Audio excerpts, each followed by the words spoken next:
What's going on, guys? You won't believe what I've been working on here in the Blade Boot Camp the last few weeks. It's the Spartan Blades K-Bar collaboration they call Pineland Cutlery, the Spartan K-Bar Fighter, and Nessmuk. And I've been really putting them through their paces. We're going to see how they perform today. Let's see what type of work the fighter can do against some pork ribs. Come on, baby. Oh, yeah. But truly asking ourselves, is it time for the U.S. military to get a new combat knife? And are these blades it? Oh. Every knife lover will recognize the profile of the K-Bar fighting knife and has been kind of the staple in the U.S. military for decades upon decades as the standard combat utility knife. But that blade is definitely an old horse, and it may be time for some new blood in the 21st century. And who better to give us that offering than K-Bar themselves in collaboration with Spartan Blades? And so both of these tools are going to have some big boots to fill, especially the fighter. And make sure to stick around throughout the video because I will be giving one of these blades away in a flash 24-hour giveaway. So stay tuned and I'll give you some information on that a little bit later. And so as we jump in with both feet, some quick specs for you. They're both made in America out of 1095 Crovan high carbon steel, Rockweld 56 to 58. K-Bar has been using that steel forever. They have it dialed in. They know what they're doing. Decent edge retention, super easy to resharpen, and pretty tough and durable. And the same steel that you'll find on the K-Bar fighting knife. And their thickness is the same right back near the handle scales of 0.19 and then tapering quickly down to the tip. And throughout this video, I'm going to mainly be focusing on the fighter because I just don't really connect with the Nessmuk. And I will unpack some of that as we go through, and I will be bouncing back and forth, but the materials are the same, the handles are exactly the same in dimensions, and the sheaths are exactly the same. It really just is going to come down to blade shape. And this is going to be a 5-inch blade, again, a thick stock for a full flat grind, kind of outdoorsy blade. And I think if they had just gone with a more aggressive drop point like you get on the SE6 and thinned out the stock like they did on the Becker BK16, it would have been a little slicier, a little lighter, and just a better outdoors tool. Because if I actually want a Nessmuk profile, I'll just go with a classic Nessmuk and really use it for its intended purpose and not just kind of like an overbuilt tactical knife with kind of a sort of outdoorsy blade. But that's just my opinion, and your mileage may vary. So leave a comment below and let me know which blade profile you actually connect with more and think you would get more use out of. So now with the Nessmuk out of the way, the fighter at first glance may just seem like the K-Bar fighting knife's blade, and then they slapped on a Spartan handle, but that actually is not the case at all. Outside of the steel and that little iconic fuller, these blades are completely different. And whether you're going to have these blades in your go bag, carry on an upcoming deployment, or take with you the next time you head to the backcountry, your feet are what's going to carry you through those adventures. And having the right boots for the right environment is essential. That's why I'm thankful for today's sponsor, which is LA Police Gear, and their excellent lineup of boots to choose from. And whether they're Danner's or Merrell's tactical lineup of Moab boots, LA Police Gear's high-performance, high-value selection of boots, 511 Tactical, and especially the ones that I've been using lately, Salomon's XA Force, which I've been using for about 2 years and trekked all over the Rocky Mountains and still has tons of life on that pair, or the ones I've been trying out this year, which are the Speed Assault 2s, lightweight, flexible, really grippy, and so many other options to choose from in the boot arena. And so if it's time to replace that old pair of boots, I invite you to check out the link in the description box below over to LA Police Gear, as well as my exclusive promo code for 10% off your purchase. And make sure your feet are as ready as these blades for your next adventure. First up are the grinds and their thickness. The original K-Bar fighting knife is going to be 5/32 or 0.16 inches thick, where again, this new version is going to be 0.19, so significantly thicker, but only going to come in at about 1 ounce heavier at about 11.5 ounces, where the original comes in about 10.5 ounces. And still keeping an elegant balance point right there between the guard and that front bolt, just like its original older brother, which means they're both well balanced and quick in the hand for defensive roles. And we're going to say the K-Bar fighter for the original, and we're going to say the Spartan Fighter just for differentiation's sake. Hopefully you can pick up on frame, but the Spartan Fighter has a higher grind than its original sibling, meaning that even though it is thicker, it actually is a better slicing instrument, cutting instrument, and less of a sharpened pry bar than the original. And you're going to quickly notice it. So regardless if you're doing more woodscraft tasks, because let's be real, probably 80% of us, that's where you're going to end up using it, is on a backpacking or camping trip, something like that, doing your bushcraft tasks, you want kind of a crossover tool, you're going to get better woodworking as well as notching for, say, a tripwire for a mine or a trigger for a trap, whatever it is, or just other general utility, cordage, slicing through different types of material, even in combative rolls. It doesn't have as obtuse an angle, meaning it'll slide through quicker and have less resistance. But it doesn't lose any of the strength of the original because it actually has that thicker stock. And I wanted to see what happens if you need to do a tripwire or snare wire and you forgot your Leatherman and multi-tool, or you were planning on your buddy having one and they totally left it behind. Could you pound through this and not damage the edge? Well, I did it through the 4-strand galvanized 20 gauge wire, I believe is what that is. And I did not get a burr. I was expecting some kind of burr, even a little bit. Bam, if you pound it the way I did, not only will it break through those strands, but it was able to do that without any damage, which is impressive. Now the tips are also very different. The original K-bar over here has a significant sweep and almost sweeps up, whereas the new Spartan stays consistent throughout and doesn't really sweep up at all and is more of a drop swedge, drop buoy. Second is the belly. Now you may notice that it has this quick sweep, and that's only about 2 inches from where it begins to the tip, and the rest of the K-bar is just a straight blade. Whereas on the new Spartan, it actually is 3 inches of sweep from where it really begins all the way to the tip. So you're getting a whole extra inch of sweeping motion, curvature in the blade, which accelerates your cuts. And guys, if you're seeing value in this video, I would invite you to hit that like button, as well as consider subscribing and become part of the Gideon's Tactical family. Make sure to hit that bell icon so that you can be notified every week when I put up new content on gear and gear reviews, as well as tips and tricks on how to better stay equipped and prepared for whatever life throws your way. So we've been focusing mainly on just general utility, but this is named a fighting knife. So how does it perform as a fighting instrument? So we started out with some... Let's see what type of work the fighter can do against some pork ribs. So we really went to town on those pork ribs, and it was able to pierce right through that super easily, smacking up against those ribs like a rib cage. It didn't cause any chips or damage. Wow. Look at those wounds. Oh. No thanks.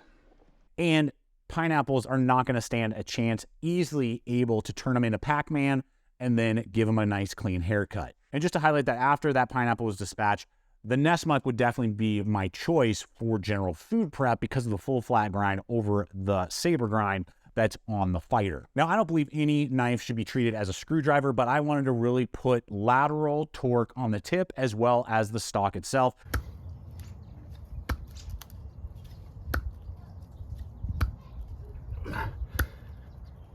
Yeah, man. Woo! Let's just pry off some bark here.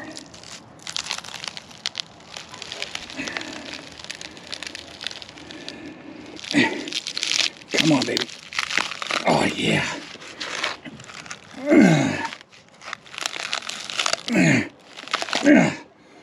I was very pleased with all of the lateral torque I was able to put on the tip in deep penetration and not see any snapping. Sheaths are the pants of any fixed blade. You don't want to be running around going commando. If you trip and fall, you might hurt yourself. And the same may be true if you're running around with a knife and you're going commando with your blade. So a good quality sheath is super important. Now on these models, what is stated on the website is injected molded. That's it.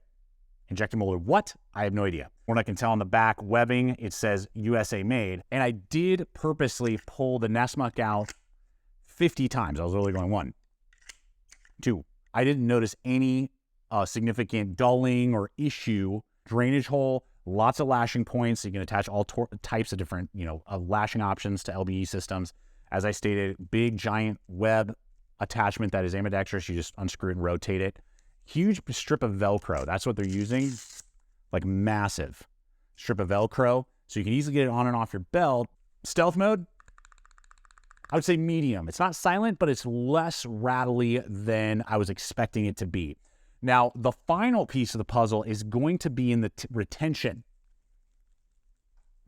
In fact, it ain't coming out because they've put a thumb ramp lock on these models. Now, I previously reviewed the old collaboration, and I was not a fan of those. They were kind of wonky. This is different. These are designed differently. It's very organic. You just grab, push forward slightly, and release. It locks on just through polymer tension, like the polymer is bent in such a way. From what I can tell, there's no springs or anything in there, and it latches onto the jimping. So it is locking itself onto the jimping, then boom, deploy. Now, we could argue for quick deployment, it would be better just have tension around the blade so you could literally just grab and pull. You don't have to do this motion, but it's so organic. If you practice it half a dozen times, as long as your thumb is still functional, you would be able to deploy it. So it's better than the old versions on the previous generation of collaboration, and I don't have any problems with this sheath, and it seems to be performing very well. Now to this handle, the Bill Harsey handle. I hope I'm pronouncing that right. Collaborator with several of Spartan's knives, and they have brought that handle onto the front end of the blade here. And so the dimensions and everything I'm about to share with you is exactly the same on the Nessmuk. So if you like the Nessmuk and you think you're going that way, you're getting the exact same package. So what we have here are excellent ribbing on those handle scales, full tank construction, and there it is, non-skeletonized, but still super well balanced. Both knives are going to be like this. Amazingly contoured handle scales. There's not a sharp angle anywhere on this handle. Now, the scales are a form of polymer. Spartan's website just says injected molded. Injected molded what? I have no idea. But they feel dense, feel really comfortable, and they have this really nice light ribbing all around it. So it gives you this tactile feel. So you are gripping that thing much better than what you get like on a Becker series, like BK7 or something like that. That's just slick. It drives me nuts, and I immediately have to upgrade to micarta. I would see no need to upgrade these handle scales in the texture department. They feel amazing. Good blend of some texture to give you some grip, but not giving you any hot spots if you're going to be doing it like woodworking or long extended cutting tasks. So that is excellent. We have a really good guard, deep guard right here with handle scales that are contoured all the way around the guard. I hate it when combat knives particularly have an exposed metal guard down there. When you're impacting that, if you're stabbing in any direction, it hurts, you know, in comparison to when it's all nice and contoured, filled out, just a softer impact. And also when you're carving, you can, get up on that and you're not in contact with the metal. It's just handle scale everywhere. I don't know why every knife designer doesn't do that.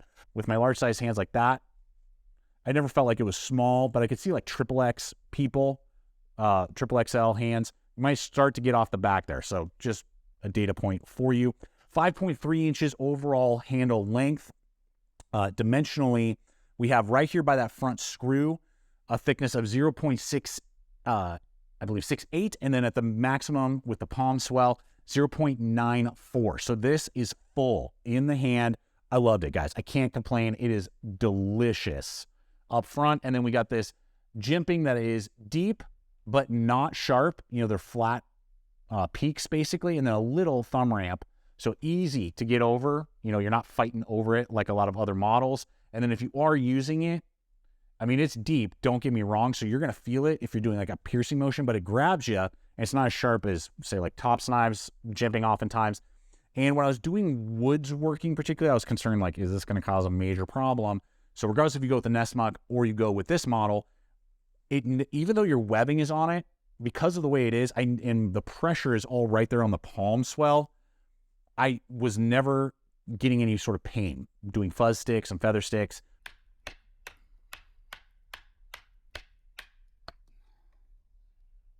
So that's how I'm gripping it after all of that, and no reset.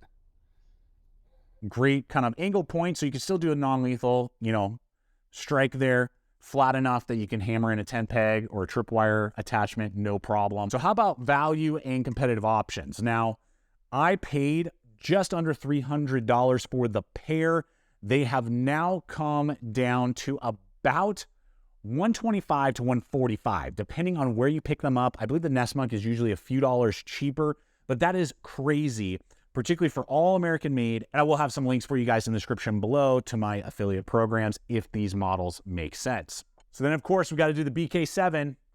Now, if you completely trick it out and spend about $200 on the knife, it is a better survival knife than the Harsey Fighter because it has a longer blade, it has a higher grind, so it's going to be even a little slicier in comparison, and it has an even bigger, fuller handle, better for chopping. So if you're doing a lot of shelter building, lots of wood splitting, and you're looking at it more as a survival knife that can stab something if you need to, the Becker BK7, if you're willing to invest, is going to outperform the Fighter. But the Fighter is going to be a lot quicker, a lot more nimble for self-defense roles, a little bit more compact package, and in my opinion, nothing is needed to be upgraded. So as a more crossover do everything tool, that's where the Fighter would excel and the Becker would lag. And I'm actually going to do a separate video on the Fighter itself versus a ton of competitive options because I believe it's going to be around for quite a while, and it would be another 10-15 minutes of the video if I ran in every blade I want to, and that you guys might be asking questions about. Guys, even though the Nessmuk didn't quite connect with me, I know there are many of you who would love to put this in rotation. So just as a quick, simple way to say thank you, I'm going to be doing a giveaway on this blade. It's going to be 24 hours from when this video goes live, and all of the information is going to be over on the community section of the YouTube homepage. There will be a post over there letting you guys know how to get entered in to win and all the details, and I'll be posting over there when I've picked the winner as well. So hop on over there and check it out if you're interested and you're catching this video in the first 24 hours. So guys, I don't know about you, but if you were to lay these on the table and tell me we were gonna go downrange and I had to pick one tool,